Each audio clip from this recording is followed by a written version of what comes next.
ओम नमः शिवाय। मैं हूं एस्ट्रोलॉजर गेम से ना, और मैं अपने इस यूट्यूब चैनल पर आप सभी का स्वागत करता हूं। कैसा होगा वर्ष 2019 कन्या लगन वाले जातकों के लिए, इसको समझने से पहले मैं आपको एक चीज बता दूं कि जो मेरा ये प्रोडक्शन है, अगर आपकी कुंडली इस तरीके से बनी हुई है, देखिए प्लैनेट किसी भी स्थान पे हो सकते हैं लेकिन ये नंबर सेम होना चाहिए। अगर यहाँ पर 6 नंबर लिखा है, यहाँ पर 7 नंबर लिखा हुआ है, एकदम इस तरीके से अगर मैच होता है तो मैं प्रोडक्शन कर रहा हूँ।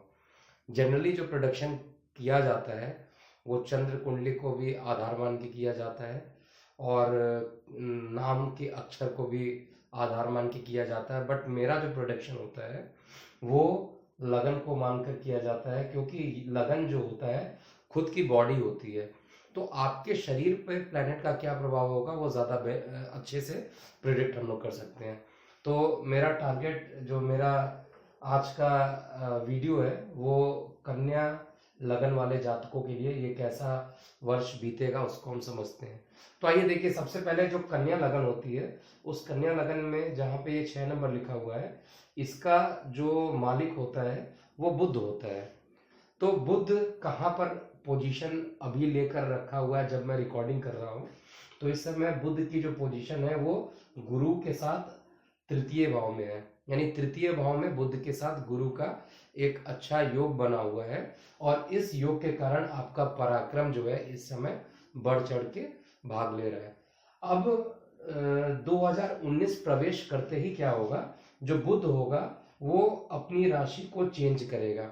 देखिए, इस साल 2019 की जो सबसे पहली घटना होगी वो बुध का धनु लग्न में, धनु राशि में प्रवेश कर रहा है, और साथ ही शुक्र का तुला राशि से वृश्चिक राशि में प्रवेश करना। ये दोनों घटनाएं लगभग लगभग एक साथ होगी, 2-4 घंटे का डिफरेंस होगा। तो यहाँ पर जो बुध होगा वो 1 जनवरी को सुख भाव में आ जाएगा। देखिए, लगन का स्वामी अगर खुद सुख भाव में आ जाता है तो इससे अच्छी बात तो हो ही नहीं सकती है।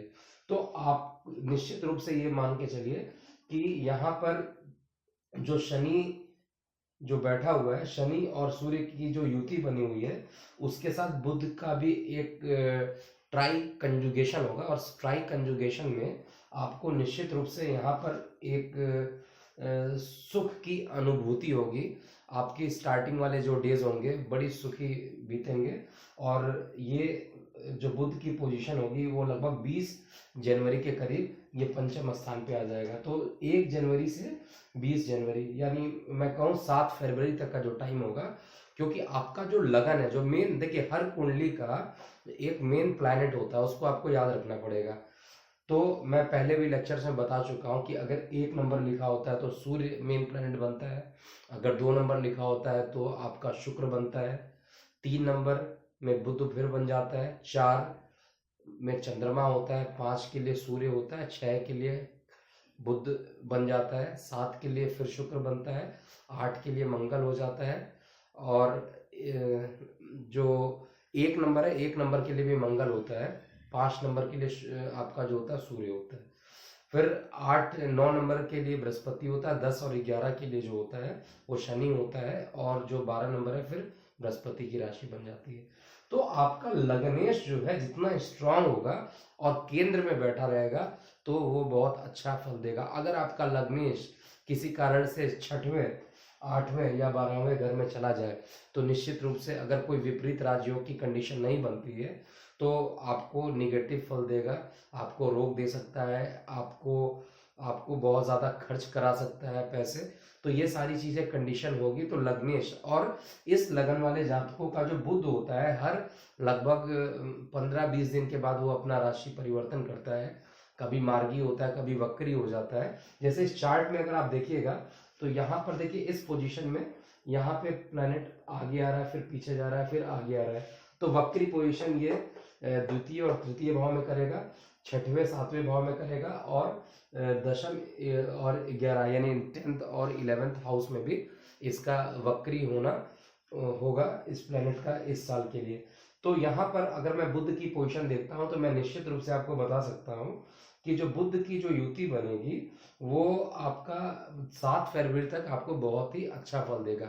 आपके माता से आपका संबंध मधुर बनाएगा, आपकी शिक्षा में आपका मन लगने लगेगा। जो स्टूडेंट है जो पढ़ाई नहीं करते थे वो इस पीरियड में अब उनका मूड जो होगा पढ़ाई करने का स्टार्ट हो जाएगा, उनका जो डेविएशन होगा पढ़ाई की तरफ ज़्यादा हो जाएगा, क्योंकि बुध जो होता है बुद्धि का कारक होता है, बुध जो होता है वाणी का भी कारक माना जाता है। और इस पीरियड में आप काफ़ी सुखी रहेंगे। उसके बाद की बात करते हैं, जैसे ही ये 7 फरवरी को रोग स्थान पे चला जाएगा तो 7 फरवरी को ये सूर्य के साथ थोड़ा सा अस्त भी हो जाएगा। जैसे ही सूर्य के साथ अस्त होगा मानसिक तनाव देना स्टार्ट करेगा, और यहाँ पर 25 फरवरी को ऊपर जाके फिर 15 मार्च को फिर ये वापस आ जाएगा, और फिर 12 अप्रैल को फिर ये आपके सप्तम स्थान पे चला जाएगा। और वहाँ पे जो मंगल की पोजीशन है तब तक चेंज हो चुकी होगी।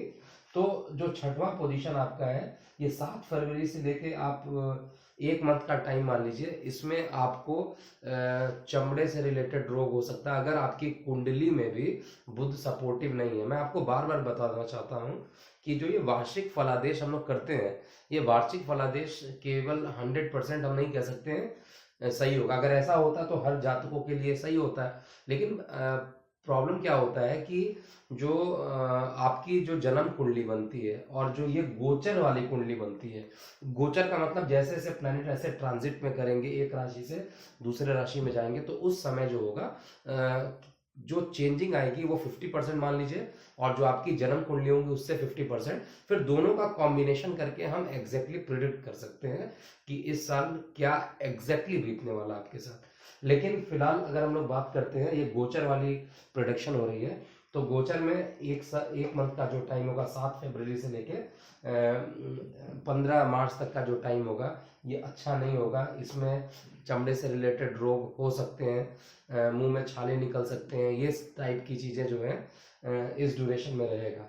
और रोग थोड़ा सा बढ़ कर रहेगा क्योंकि लगन का स्वामी खुद लग्नेश जो है षष्ठम स्थान में आएगा, तो आपको मानसिक रूप से भी परेशान करेगा। फिर हम बात करते हैं जब बुध 12 नंबर की राशि में आएगा, जहाँ पे ये 12 नंबर लिखा हुआ है, इसका डे होगा लगभग 12 अप्रैल। 12 अप्रैल को यहाँ पर आएगा, लेकिन यहाँ पे ये नीच का हो जाएगा। अब देखिए कोई भी प्लेनेट अगर नीच का हो जाए, मैं अगर आपको नीच जानना है तो आप मेरे नीच भंग राजयोग का वीडियो जरूर देखिएगा। उसमें प्लेनेट की मूवमेंट में बताया हूँ कि ये साइनोसॉइडल वेव की तरह मूव करता है। y = a sin omega t का फंक्शन होता है जनरली। तो ये आपका टॉप बनाता है, ये बॉटम बनाता है, ये टॉप बनाता है, ये बॉटम बनाता है। लेकिन y = a sin omega t सारे प्लेनेट नहीं फॉलो करते हैं, केवल सूर्य करता है, चंद्रमा करता है, राहु करता है, केतु करता है, ये 4 प्लैनेट। बाकी सभी का हेलिकल मूवमेंट होता है, कभी वो आगे जाते हैं कभी पीछे जाते हैं, तो वो अलग चीज़ है। तो यहाँ पे जब ये 12 नंबर में जाएगा नीच का हो जाएगा, और 12 अप्रैल के करीब जब इसका ट्रांजिशन पीरियड चलेगा उस समय सूर्य भी यहाँ पर आकर बैठ जाएगा। लेकिन अभी क्या है कि जो ट्रांजिशन होगा 12 मार्च के करीब, तो इस मार्च में आपका गुरु जो ये जो 12 नंबर लिखा हुआ है ये गुरु की राशि है। तो गुरु की राशि जो होगी वो मार्च में लगभग फिर अपने घर में चला जाएगा, तो थोड़े टाइम के लिए तो नीचता दिखाएगा जिससे कि मानसिक तनाव बढ़ेगा। लेकिन गुरु जैसे ही 8 से 9 नंबर में आएगा, लगभग मार्च में आएगा, थोड़े टाइम के लिए आएगा और ये फिर वापस चला जाएगा। फिर लास्ट में नवंबर के करीब इसका मूवमेंट फिर चतुर्थ स्थान पे, यानी जहाँ पे 9 नंबर आपको दिख रहा है वहां पर आएगा। तो बेसिकली होगा क्या, ये एक नीच भंग राजयोग का निर्माण कुछ टाइम के लिए करेगा, तो उस टाइम में आपको बेहतरीन फल मिलेगा। लेकिन जब तक नीच भंग राजयोग नहीं बनेगा, इस टाइम में पार्टनरशिप से लड़ाई होगा, पत्नी से लड़ाई करा सकता है। अगर आपने बिजनेस किसी के साथ किया है मिलके तो वहाँ पे लड़ाई का योग बनाएगा। तो थोड़ा सा आपको संभल कर काम करना होगा, और गणेश जी की उस समय आराधना करना पड़ेगा, क्योंकि जो आपके इष्ट देव हैं वो गणेश जी हैं। अब हम बात करते हैं जैसे ही बुध का जो ट्रांजिशन होगा वो 3 मई को फिर षष्ठम स्थान पे चल जाएगा, जहाँ पे ये 1 नंबर लिखा हुआ है, सॉरी अष्टम स्थान पे।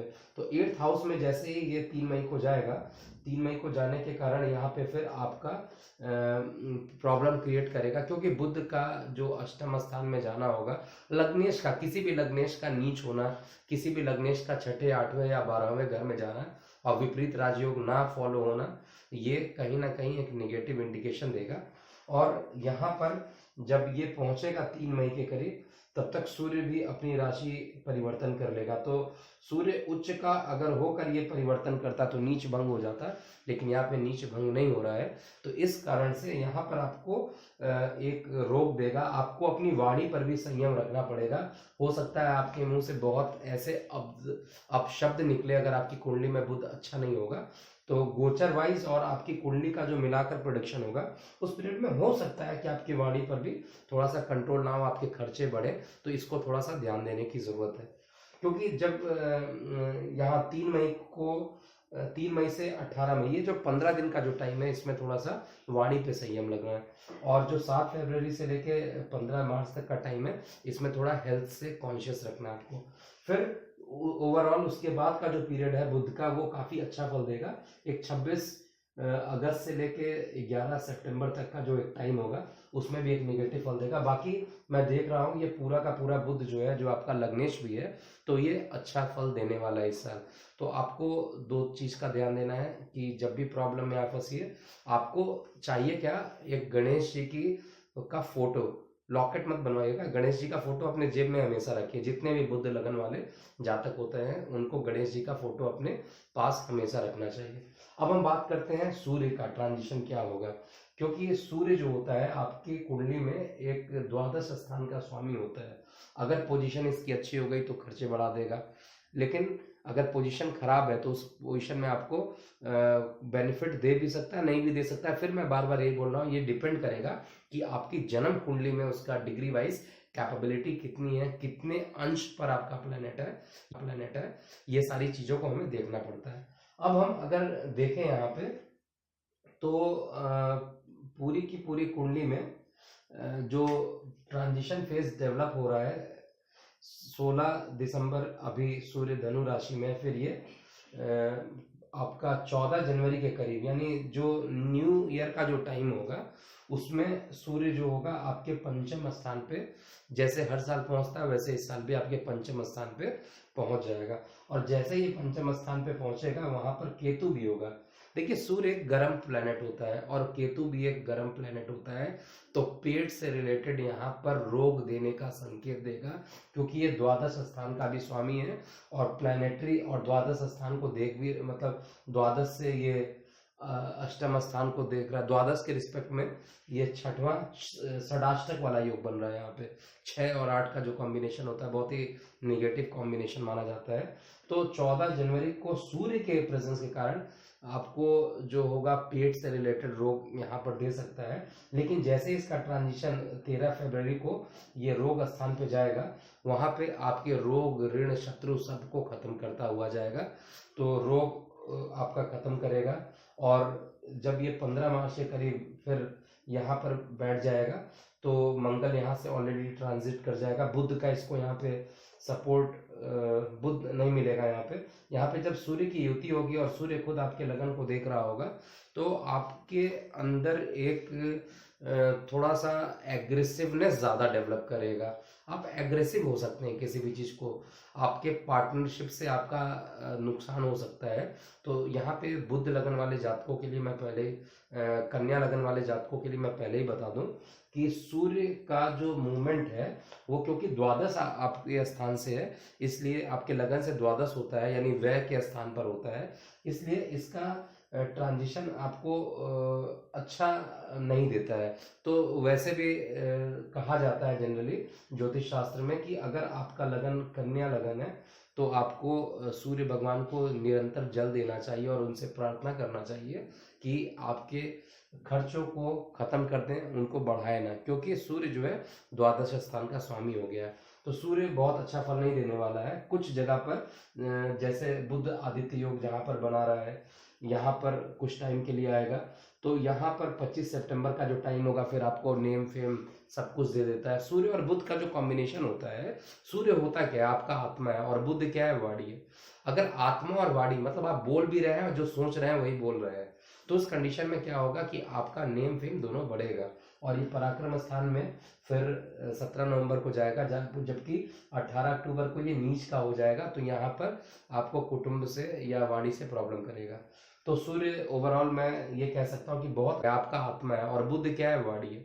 अगर आत्मा और वाणी मतलब आप बोल भी रहे हैं और जो सोच रहे हैं वही बोल रहे हैं, तो उस कंडीशन में क्या होगा कि आपका नेम फेम दोनों बढ़ेगा।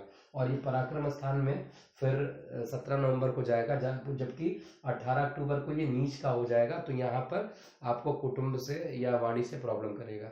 तो सूर्य ओवरऑल मैं ये कह सकता हूँ कि बहुत अच्छा फल नहीं देने वाला। हाँ, बुध जो आपका मेन प्लैनेट है वो अच्छा फल देगा। अब हम बात करते हैं शुक्र की। तो शुक्र की जो युति बन रही है, वो शुक्र अभी आपके धन स्थान पे खुद मालव्य नाम का एक पंच महापुरुष योग बना रहा है, जो कि इस समय बहुत अच्छा चल रहा है। लेकिन जैसे ही ये अपने शत्रु राशि में जाएगा, शत्रु राशि में जाने के कारण 1 जनवरी को ही ये ट्रांजिट करेगा और शत्रु राशि में चला जाएगा। जैसे ही ये शत्रु राशि में जाएगा, यहाँ पर तृतीय स्थान पे ये पहुंचेगा, और वहां पर दो गुरुओं का आपस में मिलन होगा। तो आपकी जो पराक्रम होगी वो बढ़ जाएगी। फिर जैसे ही ये शुभ भाव में जाएगा, शनि के साथ जब शुक्र की युति होगी, तब तक सूर्य जो होगा अपना फेस ट्रांजिट कर लेगा। तो शनि और शुक्र, तो आप डेट नोट कर लीजिए, डेट होगा लगभग 29 जनवरी से लेके आप 22 मार्च तक का जो टाइम होगा, ये एक्सीलेंट होने वाला है। If you want to invest your money in property और इन अदर बिजनेस, तो आपको यहाँ पर भूमि वाहन मकान के लिए बहुत ही अच्छा टाइम होने वाला है। तो ये जो 1 मंथ का, जो मैं 2 मंथ का जो ड्यूरेशन बता रहा हूँ, 29 जनवरी से 22 मार्च, इसमें आप इन्वेस्टमेंट की प्लानिंग कर सकते हैं। और इस ड्यूरेशन में शनि और शुक्र जो होगा आपके कर्म भाव को देखेगा, तो यहाँ पर पदोन्नति के भी चांसेस बना रहा है। अब हम बात करते हैं, जब ये आपके पंचम स्थान पे जाएगा, तो फिर वहां पर इसकी मुलाकात जो होगी 22 मार्च को, केतु अपना पोजीशन ऑलरेडी छोड़कर फिर शनि के साथ चल जाए। देखिए, शनि और केतु का जो पोजीशन होगा, मैं आप सभी लोगों को ये बताना चाहता हूँ, राहु 7 मार्च को अपना ट्रांजिशन करेगा। राहु और केतु दोनों एक साथ, आप ऐसे समझ लीजिए एक ही स्ट्रेट लाइन है 180 डिग्री का। तो जब भी ये मूवमेंट करते हैं, पूरा एक साथ ही मूवमेंट करते हैं। तो जो राहु है और शनि है, ये पूरा 180 डिग्री का एक एंगल बनाते हैं। तो राहु जो होगा तीसरे स्थान पे जाएगा, तो ये केतु इस डायरेक्शन में चला जाएगा। और जब शनि और केतु का मिलन होगा, तो एक यहाँ पर प्राकृतिक आपदाएं आएंगी, उसके लिए मैं अलग से बताऊंगा क्या उसका कंडीशन होगा। मैं अपने मतलब भारत पर इसका क्या परिवर्तन होगा, उस पर अलग मैं वीडियो पोस्ट करूंगा। लेकिन ये जो कॉम्बिनेशन बनेगा, लगभग 22 मार्च का जो मैं टाइम बता रहा हूँ, उस पीरियड में 22 मार्च से पहले पहले अगर आप करना चाहते हैं, क्योंकि इनिशियली जब ये 22 मार्च तक पहुंचेगा, तो इसका डिग्री 1 डिग्री 2 डिग्री 3 डिग्री, तो इसमें बलहीन होगा ये। तो इस समय आपको, इसीलिए मैं कह रहा हूँ कि 29 जनवरी से 22 मार्च तक प्रॉपर्टी में निवेश करना है तो आप कर लीजिए, क्योंकि उसके बाद केतु आ जाएगा, तो फिर माता से आपको दुख उत्पन्न करेगा, माता को परेशानी देगा, और इसलिए अपने सारे काम वहां से पहले निकाल लीजिए। उसके बाद इसका जो ट्रांजिशन होगा 16 मार्च को 6वें राशि में होगा, और 10 मई को ये लगन में बैठकर आपको खुद देखेगा, और यहाँ पर उच्च का हो जाएगा। 10 मई को अगर ये उच्च का होकर आपके लगन को देख रहा है, तो 10 मई के करीब जो टाइम देगा वो काफी बढ़िया होगा। तो यहाँ पे जो टाइम वाइज होगा, यहाँ पर आपके नेम फेम के बढ़ने के चांसेस ज्यादा हो जाएंगे, तो ये काफी अच्छा टाइम होगा। और 23 जुलाई से लेके 10 सितंबर तक का टाइम भी आपके लिए शुक्र की दशा में बहुत ही अच्छा फल देने वाला है। जो प्लैनेट नहीं बदलने वाले हैं इस साल, वो है शनि। शनि देखिए अभी भी आपकी कुंडली में जो है किस स्थान का स्वामी बना हुआ है, आपके पढ़ाई का स्वामी बनाया हुआ है, और आपके रोग ऋण शत्रु का, यानी रोग ऋण शत्रु को उठाकर आपके सुख भाव में रख दिया है। तो पिछले साल से जब धनु राशि में शनि का ट्रांजिट हुआ था, तभी से लेके आपको ऐसा फील हो रहा होगा कि यार मेरे साथ कुछ ना कुछ प्रॉब्लम होता जा रहा है, आखिर ऐसा हो क्यों रहा है। ये सब शनि का किया धरा है। अगर आपकी कुंडली में भी शनि का डिग्री वाइज कैपेबिलिटी अच्छी नहीं हो, वो अच्छे जगह पे नहीं बैठा हो, तो निश्चित रूप में इस समय आप बहुत परेशानी महसूस करेंगे। और शनि इस साल भी मैं आपको बता दूं, किसी भी कंडीशन में इस राशि से हिलने वाला नहीं है, क्योंकि 2.5 साल एक जगह पे जाके बैठ जाता है। तो ये शनि यहाँ पे ट्रांजिट करेगा नहीं तो पूरा ये, और सुख स्थान पे बैठेगा। और शनि जो होता है बहुत ही धीमे चलने वाला प्लेनेट होता है, एक पृथकवादी प्लेनेट होता है, एक एयरी प्लेनेट होता है। तो यहाँ पे जो शनि की जो पोजीशन है, ये शनि निश्चित रूप से आपको देखिए सुख में विलंब कराएगा, भूमि वाहन मकान में विलंब कराएगा। इसीलिए जो मैं टाइम बता रहा हूँ उस टाइम में अगर आपने इन्वेस्ट कर लिया तो बेटर होगा, नहीं तो फिर आप उस साल आप इन्वेस्ट करने का छोड़ दीजिएगा सोचना। उसके बाद बात करते हैं शनि के बाद राहु की बात हो चुकी, केतु की बात हो चुकी, बुध की हो चुकी, मंगल जो है आपका ये 6 फरवरी को अभी जो इसका जो गोचर में पोजीशन होगा, जब नया साल होगा तो मंगल ऑलरेडी आपके लगन को देखेगा, तो थोड़ा सा स्टार्टिंग में आपको पर्सनालिटी डेवलप तो करेगा लेकिन एग्रेसिवनेस भी बढ़ाएगा। लेकिन जैसे ही मंगल जो होगा, स्वामी किस चीज का बना हुआ है, एक तो आपके छोटे भाई बहन का स्वामी बना हुआ है, और एक खुद अपने घर में ये चला जाएगा। जब ये खुद अपने घर में जाएगा तो जितने भी आपको आपकी आयु को बढ़ाएगा, आपको गुप्त धन हो सकता है कहीं जो प्रॉपर्टी में या कहीं पर आपका पैसा फंसा हुआ था वो निकल जाएगा, तो आपको यहाँ पर बेनिफिट देके जाएगा। उसके बाद ये आपका 23 मार्च के करीब ये भाग्य स्थान पे जाएगा, तो भाई के स्थान को देख रहा है, तो भाई के स्थान पे देखने के कारण भाई के भाग्य में भी वृद्धि करेगा, आपको थोड़ा सा आध्यात्मिक बना सकता है यहाँ पे।